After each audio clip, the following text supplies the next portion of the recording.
다음 소식으로 좀 넘어가 보겠습니다. 강재묵 기자가 준비했네요. 네, 다음 아이템입니다. 저수지에서 탄도미사일 발사, 헛찔린 우리 군입니다. 이 북한이 어제 노동당 창건 77주년을 맞아 네. 지난달 25일부터 바로 직전 이제 9일까지 진행된 탄도미사일 발사 훈련 장면을 공개했습니다. 영상부터 직접 보고 오시죠. 경애하는 김정은 동지께서 전술 핵 운용 부대들의 군사 훈련을 현지에서 지도하셨습니다. 발사된 전술 탄도 미사일은 설정된 고도에서 정확한 탄두 기폭 믿음성이 검증됐습니다. 또한 계획된 저수지 수중 발사장 건설 방향이 확정됐습니다. 김정은 동지께서는 우리는 적들과 대화할 내용도 없고 또 그럴 필요성도 느끼지 않는다고 하시면서 우선 우리는 더 강력하고 단호한 의지와 행동으로서 더욱 명백한 신호를 보내야 한다고 하셨습니다. 네, 우리 군은 앞선 미사일, 당초 내륙에서 발사한 것으로 추정하고 있었었는데요. 네. 이번 이 영상 공개를 통해 잠수함 발사 탄도미사일인 이 SLBM을 잠수함이 아닌 저수지에서 발사했다는 사실이 알려져서 눈길을 끌고 있습니다. 네.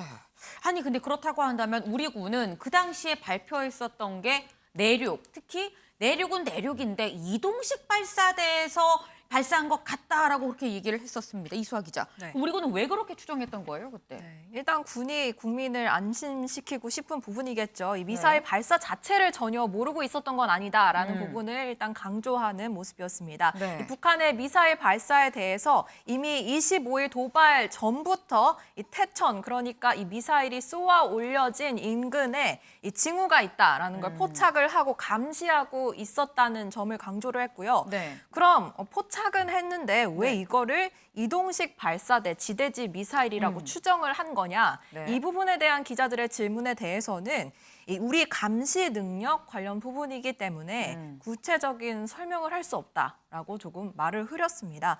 말을 아꼈습니다만 이 북한의 이 예전 SLBM 잠수함 미사일 발사가 처음 이루어졌던 지역을 보면은 네. 이번 태천이 아닌 함경남도 신포 일대에서 이루어졌습니다. 이 신포는 바다와 맞닿아 있는 해안 네. 도시거든요. 그렇기 때문에 잠수함이 있을 것으로 추정이 되는 부분이고요. SLBM이라는 걸 충분히 저희가 인지할 수 있었습니다. 하지만 이번 태천은 완전한 내륙 지역입니다. 그러네요. 그렇기 때문에 우리 군에서 설마 여기서 SLBM이 발사했을 거라 예측할 수 없는 부분이 좀 있었습니다. 네. 네, 그런가 하면 이 저수지에서 이 SLBM 미사일을 발사한 것은 이번이 최초입니다. 네. 이 이례적인 사례인 건데요. 이 김준락 합동참모본부 공보실장, 이 킬체인을 의식한 궁여지책이라고 평가했는데요. 듣고 오시죠. 북한이 어제 공개 보도한 부분에 대해서 저수지에서 탄도미사일 발사한 것은 한미 감시를 회피하기 위한 또 우리의 킬체인 능력을 상당히 의식한 궁여지책으로 생각합니다. 그리고 기본적으로 여러분들도 잘 알겠지만 SLBM은 잠수함에서 발사가 이루어질 때 무기체로서의 어떤 실효성이 있다고 보고 있습니다. 그와 관련해서 우리 군은 면밀히 상황을 분석해서 확고한 대비 태세를 유지해 나갈 것입니다. 하지만 군사 전문가들 사이에서는 일견 이 기발한 방법이다라는 네. 평가도 이제 같이 나오고 있는 상황인데요. 네. 이제 앞서 말씀드렸듯이 지금껏 SLBM을 저수지에서 발사한 국가는 여지껏 없었다는 설명입니다. 세계 최초인 거예요. 맞습니다. 이 부분 네. 관련해서도 이제 전문가 통해서 좀 더 자세히 들어보시도록 하겠습니다.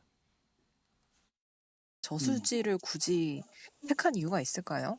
그러니까 이제 무기의 은닉이라고 하는 측면에서 봤을 때 뭐 저수지나 이런 데는 탐지가 어려우니까 뭐 예측 불가의 하나로 한 것 같기도 하고 뭐 이제 발사 장소의 다원화의 측면도 있는 것 같고 또 하나는 뭐 비용 문제도 있는 것 같아요. 아무래도 좀 그 바다에서 하는 것보다는 잠수함에서 하는 것보다는 비용이 이제 좀 저렴할 거니까.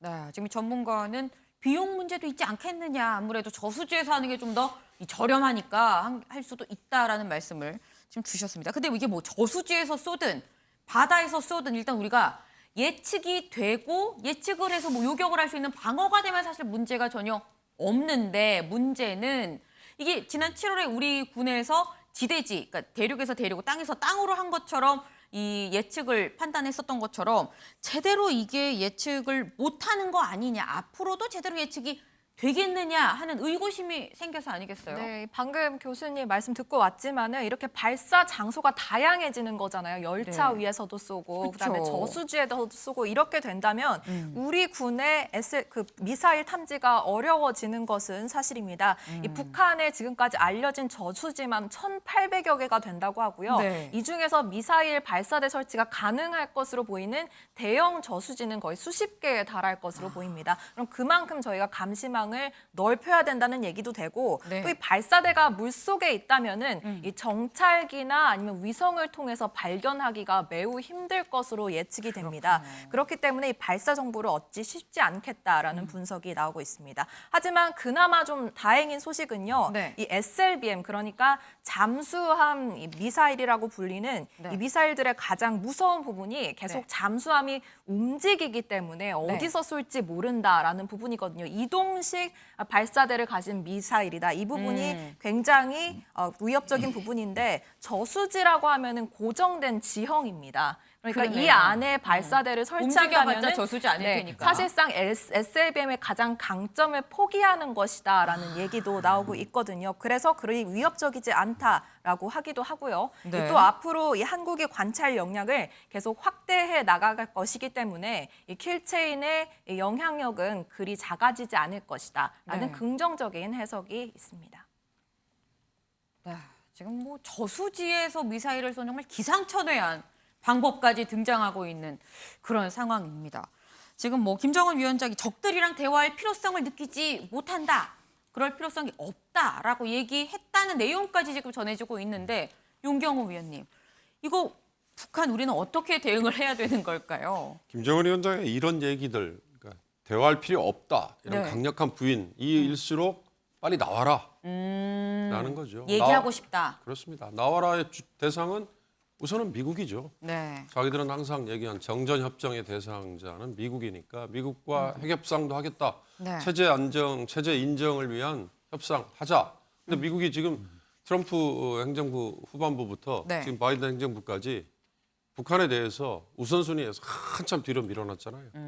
우리도 윤석열 대통령이 담대한 구상 제의했지만 네. 북한이 한 칼에 차버렸지 않습니까? 네. 그러니까 저는 방금 북한의 이 미사일 발사 기술 관련해서는 이수아 기자의 설명에 정말 잘 들어있어요.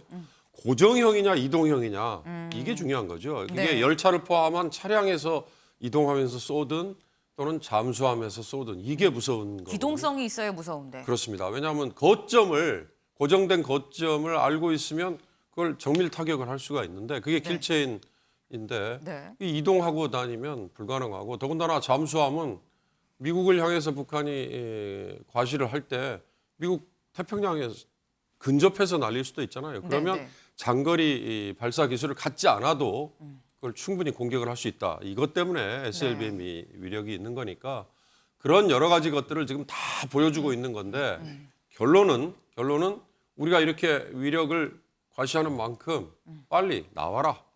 이제 우리가 과연 그러면 과거에 문재인 대통령 시절 뭐 나왔던 얘기처럼 중재자 이런 역할을 할 수 있느냐?